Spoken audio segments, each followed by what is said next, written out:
amalan yang kita boleh buat walaupun sedikit, walaupun ringan, tapi tak ada yang tahu Allah kecuali Allah Subhanahu. Khabi'ah dipanggil, ulama panggilnya sebagai khabi'ah, suatu simpanan.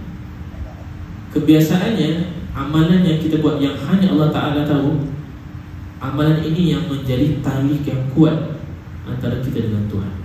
Bukan kadang-kadang amalan di depan mata di khalayak ramai. Kadang-kadang itu yang akan tarik kita kepada Allah.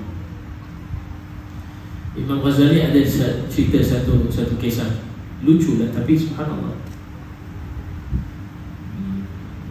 Sahibul kisah Sari As-Saqafi, kalau tidak saya, beliau pergi bermusafir, musafir daripada lembah ke lembah. Dalam perjalanan mereka dirompak, sekumpulan perompak dirompak. Ketika mana dirompak, ketika itu dah hampir maghrib.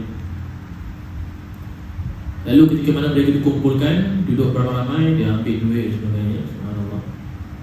Lalu tiba-tiba kata chief perompak tu, sudah cukup, dah sampai waktu maghrib, jom berbuka puasa. Jom buka puasa. Baik, buka puasa. Chief nak pergi mana? Saya nak pergi buka puasa. Awak perompak besar-besaran nak pergi buka puasa.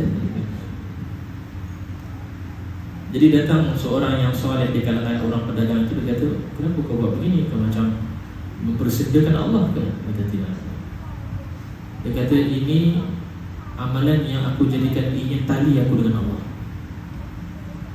agar moga-moga suatu hari Allah tanya. Dia macam waya dengan Allah Ta'ala. Aku tak tinggalkan. Memang aku tahu apa dosa, aku zalim.